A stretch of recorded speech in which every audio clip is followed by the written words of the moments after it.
Boa tarde, meninos e meninas do quarto ano. Tudo bom com vocês? Sejam bem-vindos a mais uma semana de aula, a mais uma segunda-feira, a mais uma aula de português. Essa semana será uma semana especial, como muitos de vocês já sabem, já viram no Instagram. Essa semana é uma semana de atividades avaliativas. E além das atividades avaliativas, nós também vamos fazer revisões. Vamos fazer revisões dos conteúdos da nossa segunda etapa. Então, é uma semana mais que especial. Hoje, além da revisão e de apresentar para vocês a atividade avaliativa, nós vamos corrigir a atividade da semana passada. Então, peguem o material de vocês, o livro de vocês, o de língua portuguesa, e também a caligrafia.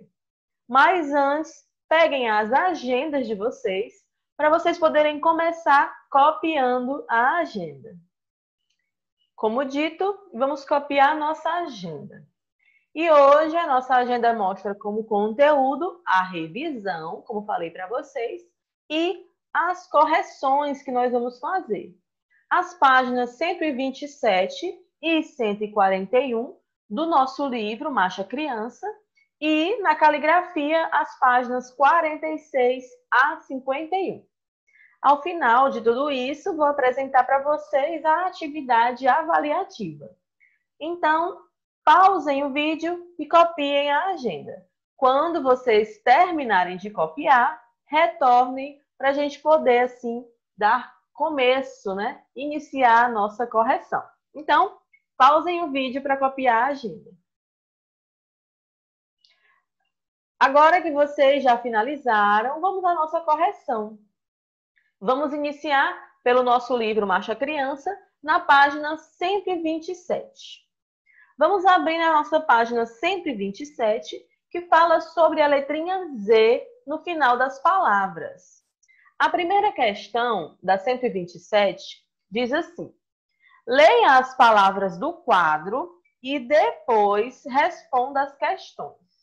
As palavras no quadro são talvez, paz, surdez, avestruz, atriz, feroz, rapidez, feliz, xadrez e raiz.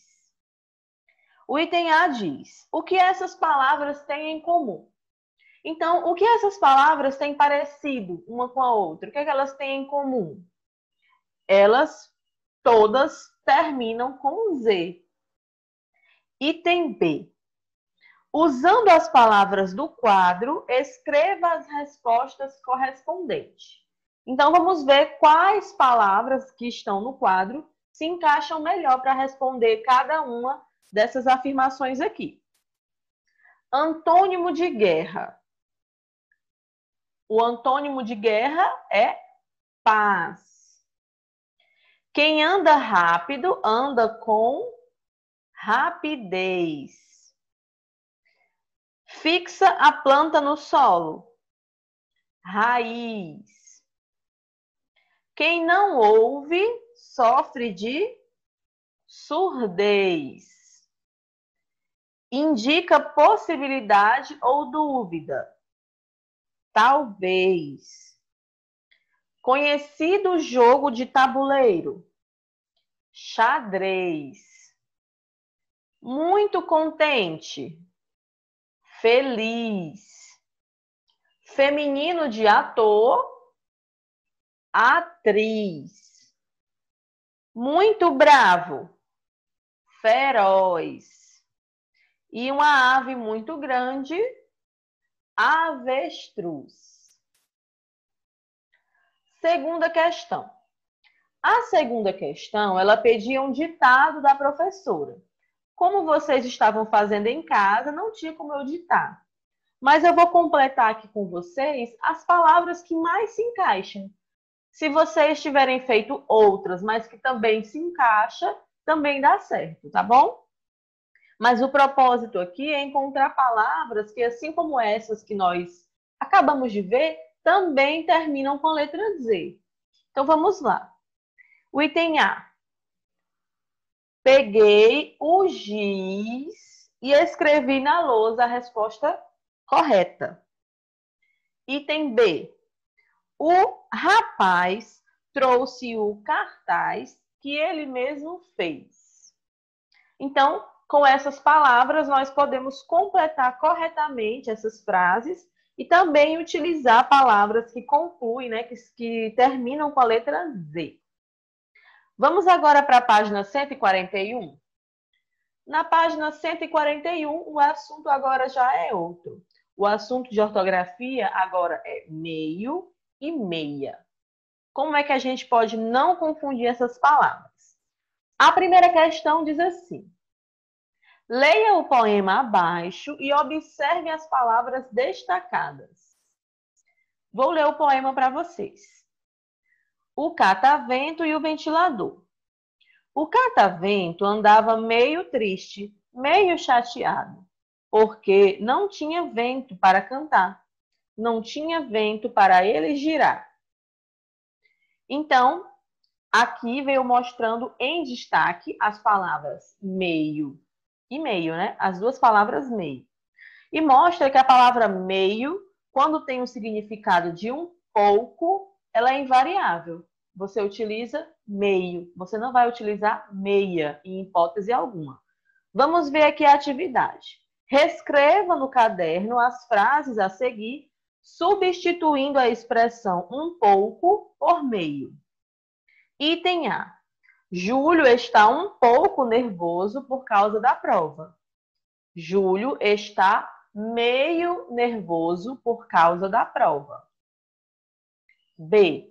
Thalita ficou um pouco zangada com sua prima. Thalita ficou meio zangada com sua prima.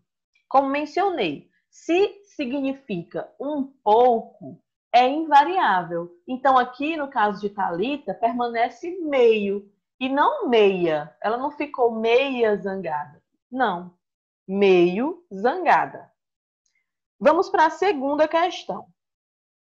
A segunda questão, ela diz assim: leia a frase a seguir e observe a palavra destacada. Luísa pediu meia xícara de leite para a mãe. A palavra meia na frase significa metade. Então, quando a palavra meia ou meio significar metade, você vai variar a palavra para ela se encaixar na frase.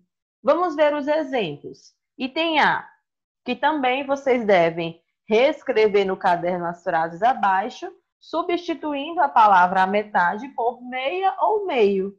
Faça adaptações quando necessário. Item A. Mariana comeu a metade do sanduíche na hora do lanche.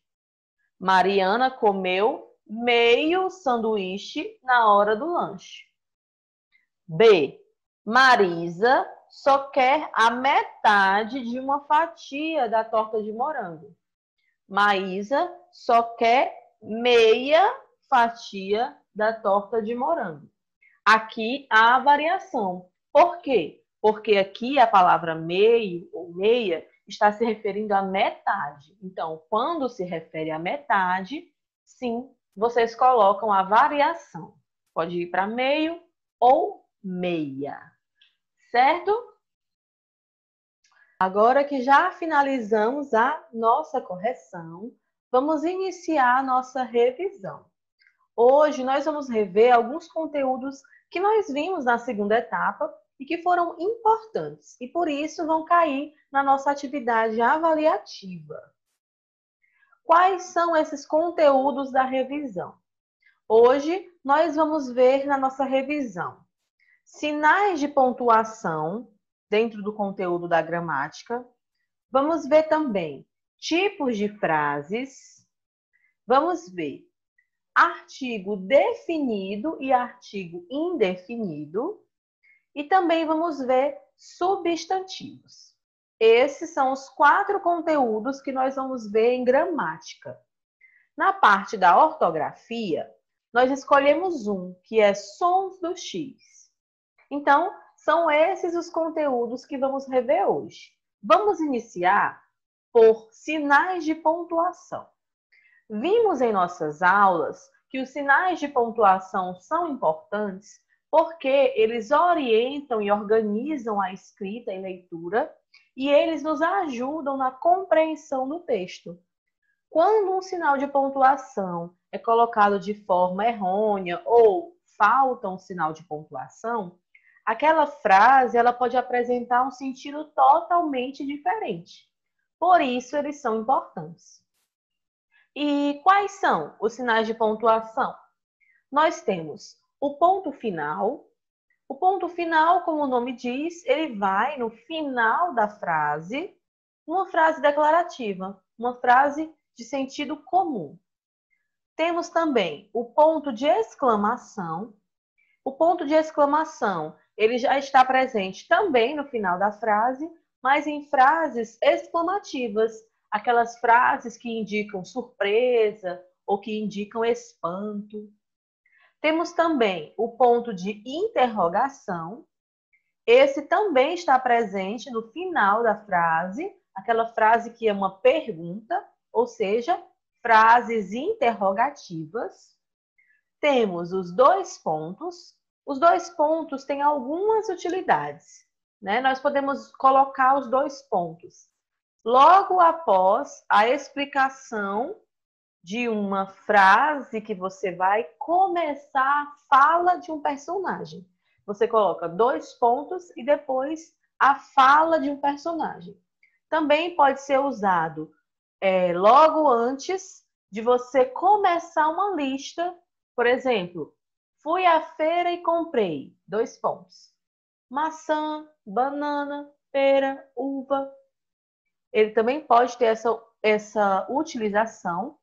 E ele também pode estar presente antes de uma explicação.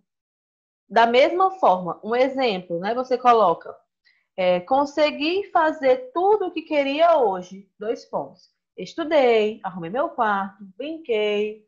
Né? Então, ele também é utilizado nesses lugares, nessas situações. Temos o travessão, o famoso travessão, que ele é utilizado principalmente para indicar que aquela frase é a fala de um personagem, mas ele também pode ser utilizado no meio de uma frase para explicar alguma expressão que foi dita. Por exemplo, quando você fala assim, a castração, travessão, cirurgia que torna o animal infértil, travessão, aumenta a expectativa de vida dos gatos. Então, quando você vai explicar algum termo, você coloca essa explicação entre dois travessões, ou no início, quando é a fala de um personagem. Nós temos também a vírgula, e a vírgula ela é usada como uma pausa, uma pequena pausa. Ela pode ser usada em datas, como lá na agenda que a gente viu, pode ser usada em endereço, pode ser usada em chamamentos e para separar frases em geral. Quando a gente fala, por exemplo, chamamentos, temos aqui o exemplo. Tereza, me ligue quando puder. Tereza, vírgula, me ligue quando puder. Dá ênfase àquela palavra Tereza, né? O chamamento que você está falando com a Tereza. Temos também o ponto e vírgula. O ponto e vírgula, assim como a vírgula, também é uma pausa, porém é uma pausa maior do que a vírgula. Temos a reticências. A reticências ela é usada, em geral, no final das frases, dizendo que aquilo que você está falando continua. Algumas pessoas gostam de falar etc. Mas, em vez do etc., você pode usar esses três pontinhos, que é reticências. Temos também os parênteses, né, que estão aqui entre parênteses também, que eles também são usados para separar e explicar alguma expressão. Por exemplo, eu tenho um peixe, um cachorro, o mais bonito da casa e uma tartaruga. Nessa frase, o mais bonito da casa está entre parênteses, pois é uma explicação ou está chamando a atenção que aquele cachorro é o mais bonito da casa. E nós também temos as aspas. E as aspas, elas são usadas quando você vai reescrever um trecho de um texto que não é seu, não é da sua autoria. Aí você coloca entre aspas para mostrar que é uma fala de outra pessoa ou um texto de uma outra pessoa, certo? Esses são os principais sinais de pontuação e as suas utilizações na nossa língua portuguesa. Agora vamos falar sobre os tipos de frase e onde as pontuações são importantes nos tipos de frase. Porque como nós vimos, por exemplo, as frases interrogativas, exclamativas, elas pedem um determinado tipo de pontuação, né? E quais são os tipos de frase? Nós temos as declarativas afirmativas, que são aquelas que você afirma alguma coisa. Exemplo, eu cuido do meu gatinho. Temos as declarativas negativas, que são aquelas que você vai usar uma negação. Então, você vai utilizar palavras como não, nem. Exemplo, Thalita não irá à casa de sua avó. Próxima, interrogativa, que nós vimos um pouquinho quando falamos do ponto de interrogação. As frases interrogativas são aquelas que são perguntas e elas utilizam, em geral, o ponto de interrogação no final. Exemplo, por que você está gritando? Temos também as exclamativas, que são aquelas que expressam um susto, uma surpresa e utilizam, em geral, o ponto de exclamação no final. Exemplo, fiquei surpreso com esse presente. E temos também a imperativa. As frases imperativas, elas apresentam uma ordem ou um pedido. Por exemplo, me explique o que está acontecendo. Então, ela vai sempre indicar algum pedido ou ordem. Esses são os 5 principais tipos de frases que nós estamos estudando nessa etapa. A afirmativa, declarativa afirmativa, é aquela que é uma fala que você explica algo. Declarativa negativa, que você nega algo. Em geral, temos a palavra não nessa frase. A interrogativa, que é uma pergunta. Exclamativa, que é algo que você mostra uma surpresa. E imperativa, que é um pedido ou ordem. Esses são os tipos de frases. Temos também para nós revisarmos hoje artigos. E os artigos nós temos os artigos definidos, que são o, os, a e as, e os artigos indefinidos, que são uns, uma e umas. Mas o que cada um desses artigos indica? O artigo definido é aquele que indica o substantivo de um modo preciso. Ele é definido, ele define aquele que ele está falando. Exemplo, o professor corrigiu a prova. O professor, eu sei que é aquele determinado professor. Eu defini que é o professor. Agora, o indefinido, ele indica o substantivo de um modo vago. Nós não temos certeza a quem se refere. Exemplo, um professor corrigiu a prova. Foi um professor, eu não sei ao certo qual. Então, por isso é indefinido, porque ele não define de forma precisa a quem ele está se referindo. Nós temos agora os substantivos. E os substantivos foi o conteúdo mais amplo que nós estudamos nessa etapa, e eles são classificados também. E a classificação dos substantivos temos os substantivos comuns ou próprios, temos concretos ou abstratos, temos também os simples ou compostos, temos os primitivos ou derivados e, por final, os substantivos coletivos. Cada um desses substantivos tem as suas características e exemplos. Vamos ver? Vamos começar com os comuns ou próprios. Os substantivos comuns são aqueles que dão nome a qualquer elemento de uma espécie. Exemplo: cidade, menina, homem, cachorro. E os próprios são aqueles que dão o nome aos seres de maneira particular. Lembrando que os próprios, por serem próprios, são particulares, pertencem àquele que o tem, são escritos com letra maiúscula no começo. Exemplos: Raquel, Brasil, São Francisco. Então, os comuns pertencem a qualquer elemento de uma espécie. Menina, eu não sei quem é menina. Mzinho minúsculo mesmo, menina. Esse é um comum. E um próprio, Raquel. Ah, Raquel é aquela menina ali. Raquel. Já utilizo uma letra maiúscula no início. É um substantivo próprio. Também é nomes de pessoas, né? Nomes de cidades, nomes de marca. Todos esses se encaixam nos substantivos próprios. Os concretos ou abstratos. Os concretos são aqueles que designam o ser que existe independentemente de outros seres. Esses seres, eles não precisam estar em um outro ser para existir. Porém, dentro dos concretos também estão aqueles seres do nosso imaginário. Às vezes, algumas pessoas costumam dizer que os concretos são aqueles que a gente consegue pegar, né? Por exemplo, eu falo caneta. Eu consigo pegar na caneta, então é um substantivo concreto. Porém, quando a gente fala de seres do nosso imaginário, como por exemplo, sereia, saci, você não consegue pegar, porque eles não existem de verdade. Porém, eles também são concretos. Por quê? Porque eles não dependem de um outro ser para existir. Eles existem independente de outros seres.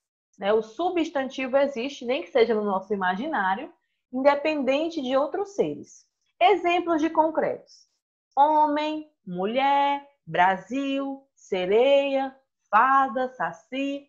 Todos esses são substantivos concretos. Os abstratos são aqueles que designam um ser que depende de um outro para existir. Como assim? Por exemplo, beleza, riqueza, corrida, amor.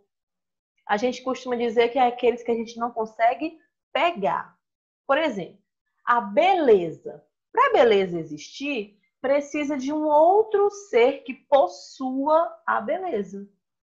A beleza por si só, ela não existe. Assim como riqueza, né? A riqueza por si só não existe. A pessoa que possui a riqueza, ou alguém, né, possui a riqueza. Então, dizemos que os abstratos são aqueles que nós não conseguimos tocar, mas que são aqueles que precisam de um outro ser para existir, certo? Agora vamos falar sobre os simples ou compostos. Os simples são aqueles que são formados por um único elemento. Exemplo: chuva, sol, flor. São palavras, são substantivos simples, que são formados apenas de uma única palavra. Os compostos já são aqueles que são formados por mais de um elemento, ou seja, mais de uma palavra. Exemplo: guarda-chuva, girassol, beija-flor. Nós vemos que são duas palavras que se unem, formando uma única palavra, que se chama substantivo composto. Seja separado por hífen, como é o caso, né, de guarda-chuva, é separado pelo hífen, ou não, como girassol, não é separado pelo hífen, mas é um substantivo composto da mesma forma. E agora vamos falar sobre os primitivos e derivados, para a gente não confundir com simples e compostos, tá? Os primitivos são aqueles que não derivam de uma outra palavra da língua portuguesa. Então, são aquelas palavras que são iniciais. Limão, menino, elas não vêm de uma outra palavra da língua portuguesa. Já os derivados são aqueles que derivam de uma outra palavra da língua portuguesa. Por exemplo, limoeiro, meninada. Aqui eu coloquei limoeiro como um substantivo que deriva de limão. E meninada como um substantivo que deriva de menino, né? Qual é a diferença entre o derivado e o composto? O composto é formado por duas outras palavras. O derivado não, é formado pela palavra e uma derivação, ou seja, um finalzinho ou um comecinho diferente. Quando é um finalzinho, a gente chama de sufixo. E quando é o início, é o prefixo. Então, o derivado, ele sempre vai ter esse acréscimo de sufixo ou prefixo. E não o acréscimo de uma outra palavra. Porque se for uma outra palavra, já está lá no composto e não no derivado. E temos também os coletivos. Os substantivos coletivos são aqueles que se referem a um conjunto de seres de uma mesma espécie.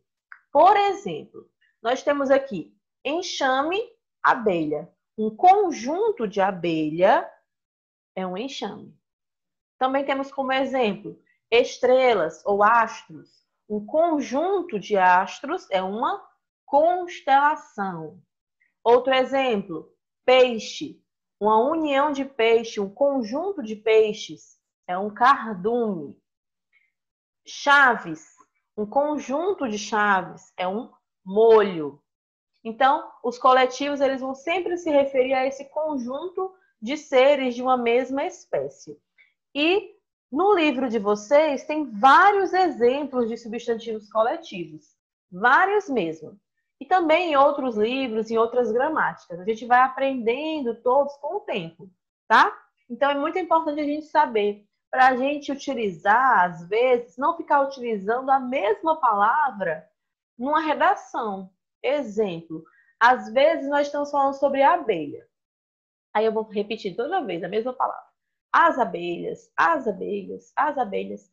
Para não haver essa repetição desnecessária, nós substituímos pelo substantivo coletivo, né? Que é enxame, tá bom?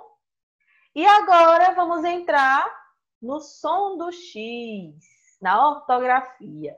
E eu falei para vocês, quando falamos sobre o som do X, que o som do X, que o X, ele é o papagaio do alfabeto. Por quê? Porque assim como o papagaio, que imita os sons que ele escuta, o X ele também consegue imitar o som de outras letras que nós já conhecemos, ou letras, ou conjunto de letras, né? Então, o som é esse papagaio do alfabeto. Vamos ver quais são os sons que o X costuma imitar? Nós temos o X com o som de CH, xarope, mexer, xícara, são alguns exemplos. Temos o X com o som de Z, exemplo, exatamente, existir. Temos o X com o som de S, texto, explosão, exclusivo. Temos também com o som de SS, máxima, próximo, auxiliar. E, para finalizar, o som de CS, fixo, táxi, anexo. Então, o X ele pode apresentar diferentes sons, esses 5 tipos de sons, né? Por isso é bem interessante a gente aprender e enriquecer o vocabulário, para não confundir, escrever xícara com CH ou texto com S. Então, vamos ficar bem atentos aos diferentes usos da letrinha X dentro das palavras. Lembrando que ela tem esses 5 sons. Som de CH, de Z, de SS, de S e de CS. Assim, a gente finaliza a nossa revisão para hoje. E fica aquela perguntinha. E a nossa atividade avaliativa?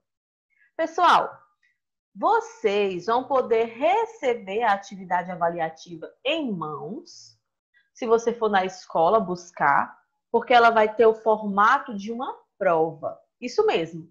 o formato de uma prova com 10 questões e também por meio de scores vai ser feita a sua nota. Então vai parecer uma prova. Só que vocês vão poder fazer essa prova em casa. Então vocês vão poder pegar na escola uma cópia, se você assim desejar, ou você vai receber o arquivo digital. Seu pai, a sua mãe vão receber no grupo do WhatsApp o arquivo digital que você pode imprimir na sua casa, na casa de um amigo, numa lan house perto da sua casa, onde você achar melhor. Essa prova, essa atividade avaliativa, ela vai ser, como eu falei, de 10 questões, com os assuntos da nossa revisão. Eu estou com a minha cópia aqui no meu celular. Eu gostaria de dar uma visão geral de como é essa atividade avaliativa.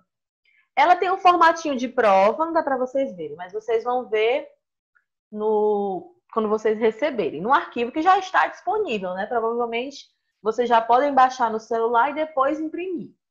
Mas olha, a primeira questão, a primeira até a quarta questão, nós temos interpretação de texto. Interpretação de texto, o texto que nós usamos nessa etapa,